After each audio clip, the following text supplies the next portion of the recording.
Welcome to Lady Show Story, where myths, legends, and ancient tales come alive. Tonight, let us journey back to the age of gods and heroes in ancient Greece. To hear a story woven with courage, destiny, and the clash between man and monster. The tale of Perseus and Medusa. In the distant kingdom of Argos, King Acrisius lived under the shadow of fear. The oracle had spoken clearly: one day, his grandson would overthrow him and take his throne. Desperate to escape this fate, Acrisius ordered a great bronze tower to be built. There, he imprisoned his daughter, Danae, sealing her away so completely that even sunlight could scarcely touch her face. But destiny is not so easily chained by human fear. Zeus, king of the gods, was drawn to Danae's beauty, and to her fate. He descended not as a man, but as a shower of golden rain, slipping past the bronze walls and iron gates. In that divine embrace, Perseus was conceived, the child who would one day become a hero sung throughout the ages. When Acrisius discovered the boy's birth, his terror deepened.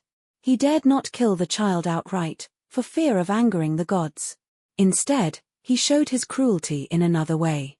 He locked mother and son into a wooden chest and cast them into the raging sea. Waves thundered as the chest was tossed about, and Danae clutched the infant Perseus tightly, praying to the gods for mercy.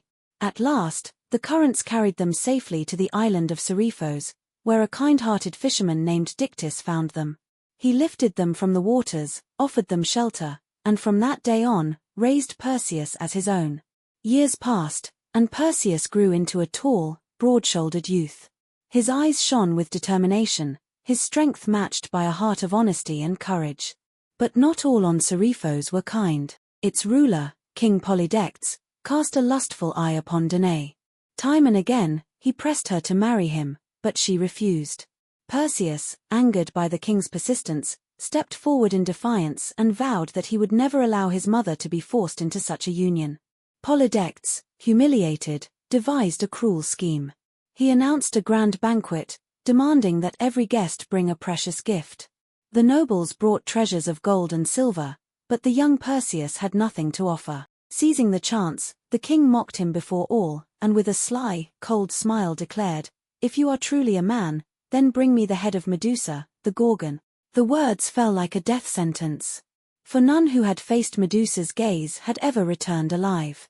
Her eyes could turn living flesh to stone in an instant, and even the bravest warriors were reduced to statues in her presence.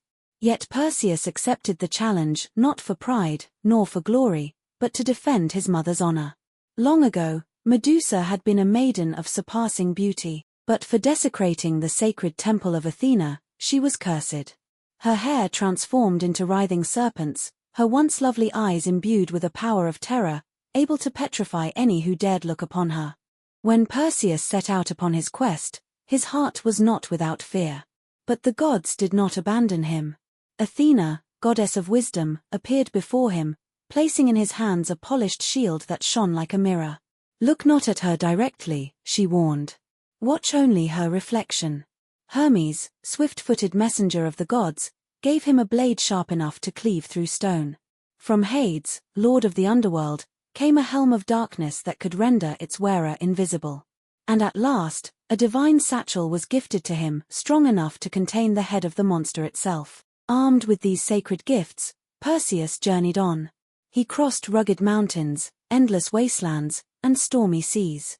Along the way, he heard whispers of the doomed, of men who had fallen silent in an instant beneath Medusa's gaze, of warriors frozen at the threshold of her cave, arms forever outstretched in a plea for help. These tales might have broken a weaker spirit. But for Perseus, they only steeled his resolve. He knew with clarity in his heart, this was a path from which there was no turning back. At last, Perseus reached the desolate wasteland. The land was littered with strange and twisted statues, some frozen mid-charge with weapons raised, others locked in eternal screams of terror. He knew these were once warriors, bold men who had dared to face Medusa. Now, they stood forever trapped by her cursed gaze. Stepping into the shadowy cave, Perseus was struck by the stench of blood thick in the air. The faint, chilling sound of scales brushing against stone echoed through the darkness, the restless movements of living serpents. And there she lay, Medusa. Her chest rose and fell in slumber, while her serpentine hair writhed uneasily, as though sensing the intruder. Cold sweat gathered on Perseus' brow, but he dared not look at her directly. Instead, his eyes fixed upon the mirrored surface of Athena's shield, where Medusa's reflection quivered.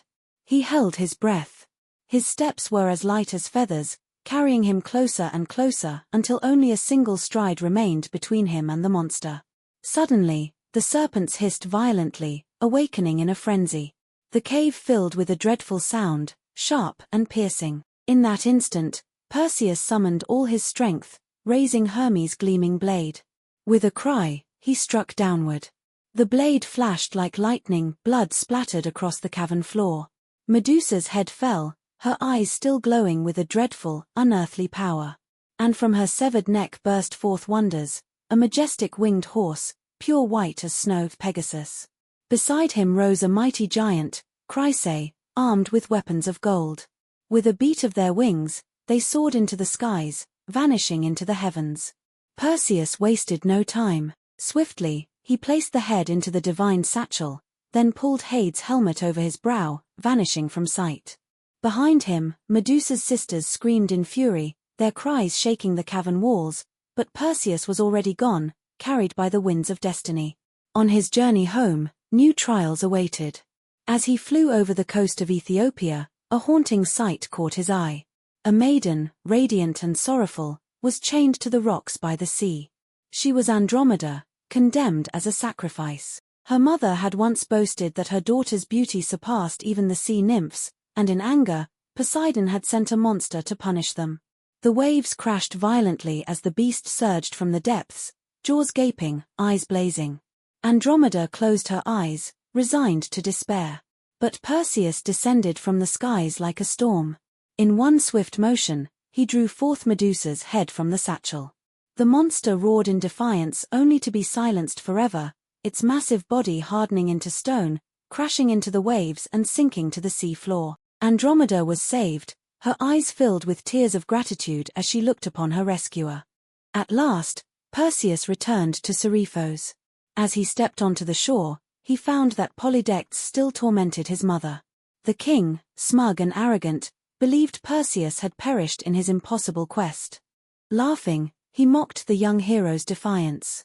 But Perseus answered not with words, but with destiny. Reaching into the satchel, he lifted high the cursed head of Medusa.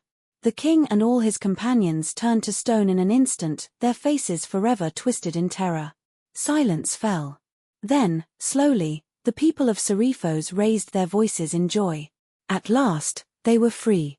Through courage, wisdom, and the strength of his heart, Perseus had accomplished the impossible. His name was forever etched into the great tapestry of Greek myth, a hero whose tale would be told for generations to come. The story of Perseus reminds us that destiny may seem written in the stars, yet it is courage and wisdom that allow us to face our fears and carve our own path. Perseus was never truly alone. He found strength in the help of the gods, but also in his own determination and bravery. Step by step, he overcame the terror of Medusa, whose gaze could turn all living things into stone. In much the same way, life often places before us challenges that seem impossible. Perhaps it is a struggle at work, perhaps a hardship in daily life, or perhaps a fear that dwells quietly within our hearts. And yet, if we choose to believe in ourselves, if we are willing to reach out for help, and take that first brave step forward, even the darkest trials can be transformed. Like Perseus, we may find that with steadfast faith and courage, the path will lead us through danger and into the light. So, dear listener, the next time you stand before a challenge, remember Perseus. Even the most impossible obstacles can be broken by your own courage and wisdom. Life's journey becomes meaningful and truly beautiful because of the very challenges we learn to overcome. Thank you for joining me today on Lady Show Story for the magical journey of Perseus and Medusa. I hope this story has brought you a spark of courage and inspiration, helping you to find your own light when facing challenges. If you enjoyed today's tale, don't forget to give me a like, subscribe to my channel, and turn on the notification bell. That way, you won't miss any of the exciting myths and legends waiting for you in the future. Thank you for traveling this story journey with me. I'll see you next time, for another adventure.